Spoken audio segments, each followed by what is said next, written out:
Hey foodies, this is your girl Nick, reporting from another part of Bariatric Foodie Central, my bedroom. I'm not going to show you what it looks like because it looks kind of a hot mess.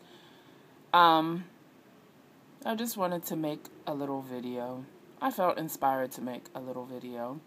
Those of you who are on Facebook will see that I put up a picture of my mother, whose name looks like it is Ricky Cox, but it is actually Ricky Cox. Little known fact about Nick is that even though my name is Nikki, my actual given name is Nikai, not Nikki. And she left us this time last year. And I think I just wanted to make a video to let people know that I'm okay today. I mean, it's not easy. I'm sad. I miss my mother. I really do. She was such a dynamic person. I wish you guys could have known her. I wish I could have gotten her on video on the blog. She was a firecracker. If I have any fire today, it's because of her. She didn't take mess off of anybody. And she knew her worth, and she knew how she thought she deserved to be treated, and she demanded to be treated that way at all times. And that's one of the things that I carry forward with me and in my mission in Bariatric Foodie, to help you guys sort of claim the lives that you deserve to live and not let food and obesity and low self-esteem or self-doubt define your lives, but to let you define your lives. You write your own story. You are the author. So, just in remembering her today, I also wanted to sort of comment, because I know a lot of you go through things that are really traumatic after surgery, and I see a lot of questions about how to cope, and so I thought I would speak a little bit on how I coped following my mother's death last year. It was sudden. I didn't know it was going to happen. I had a feeling that she didn't have that much more time on the earth. She was diabetic.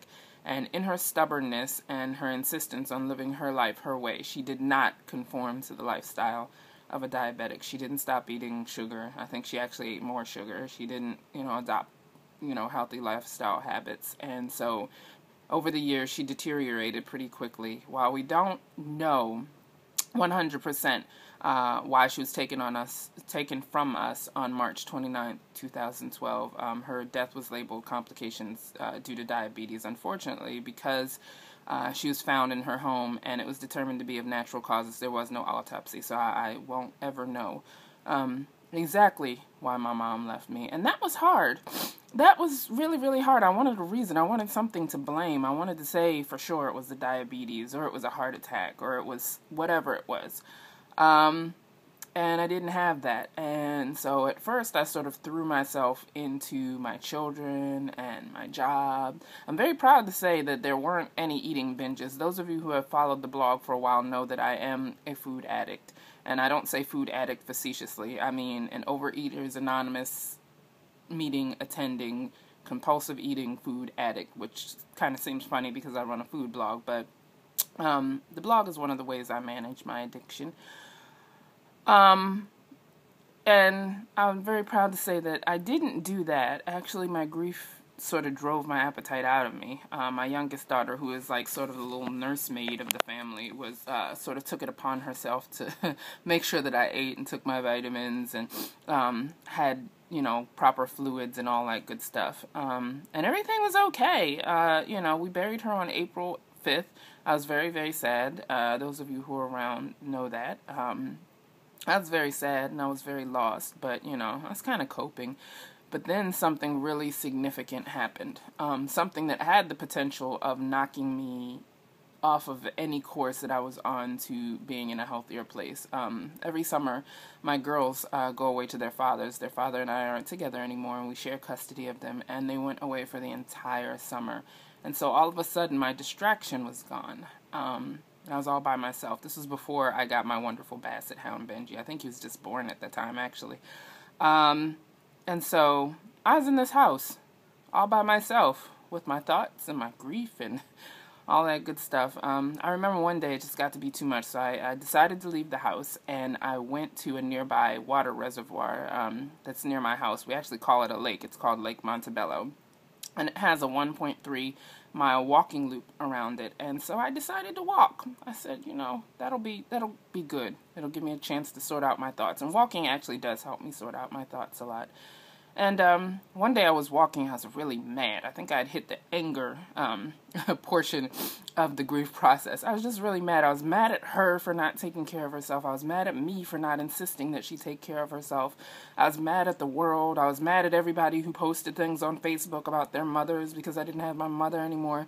And so I went to Lake Montebello, which had gotten to be a daily routine.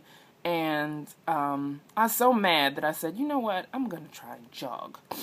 And I jogged around Lake Montebello, 1.3 miles one time. And after I did that, I actually felt okay. So I said, well, maybe I'll jog it again. So I went around a second lap. And I only did 2 laps, the 2.6 miles, because at this point I was not, any kind of running stamina. I did that, and then I walked about 3 more times. I used to walk until it was too dark to walk anymore, so I'd walk around 5 or 6 times. And then I'd walk home, which was probably about 3/4 of a mile. And that's mostly how I coped that summer. That summer changed me a lot. It made me really get good at acknowledging my feelings, at asking for help when I need it, emotionally and logistically, about talking things out, about knowing that there are people here for me when I'm in pain, because I didn't used to let people in. That's probably why I got to be 327 pounds, to tell you the God's honest truth. So this past year has changed me a lot, and I think I'm a better person on the other side of this year. Time and circumstance sort of do that for you. And I stand before you here, and you see a little tear in my eye. It's okay to cry, foodies. It's okay to let your feelings out. It's okay to talk with them about with friends. It's okay to talk with them about, or talk about them at support group. It's okay to deal with your feelings in another way besides eating them. And that is one of the biggest lessons and one of the biggest gifts that came out of my mother's passing. And don't get me wrong, I will miss her every single day for the rest of my life. I'm only 36 years old. I'll be 37 this year. And I intend to live a really long time, people. Please don't get it twisted. And I think it's kind of sad that I'm going to have to walk so much of my journey without her in it. So I resolve every day to try and do better than I did yesterday. I resolve every day to try and live a little healthier, to do what I'm supposed to do. Don't give up on yourselves, foodies.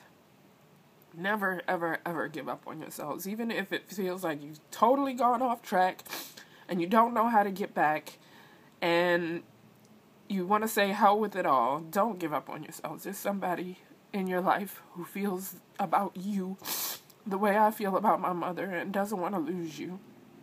And so, wow, that got really depressing really fast. That's my encouraging word for the day. The other word, because this video is already 8+ minutes, is to share something that my mother used to say to me a lot.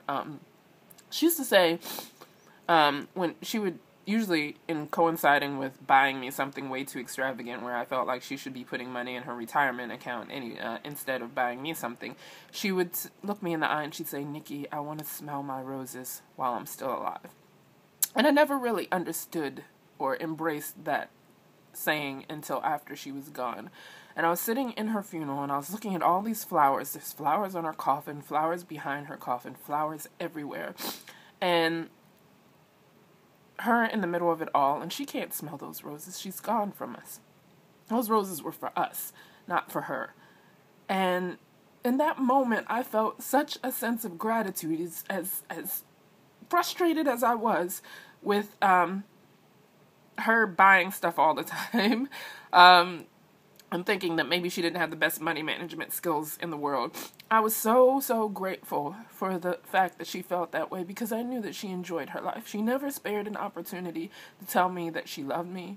She never spared an opportunity to create a moment of joy or a memory or anything. And so that's the other encouraging thing I wanted to share with you guys on the occasion of my mom's passing is smell your roses while you're still alive. Enjoy the people in your life. Enjoy the experiences in your life. It's easy to get all caught up in, especially in your first year after surgery, of wanting to lose. And I'm not saying don't be motivated, but don't miss it. Don't rob yourself of this wonderful, wonderful time in your life where you're losing weight and you're feeling better and you're feeling healthier. You're fitting into clothes you haven't fit into before and sizes you haven't fit into before, and you're getting compliments. Don't miss out on that time. Embrace it, enjoy life, and enjoy one another. So anyway, I'm going to stop talking now because it's almost 11 minutes, and I think my dog has been outside for 2 hours. So I'm going to go let him in, and then I'm going to spend today remembering my mother. So I hope that you will understand that there won't be any Facebook status updates, and there won't be a formal blog post today. We will resume regularly scheduled activities probably tomorrow. And thank you for understanding, and thank you for being around. I really do appreciate you. Have a good day, foodies.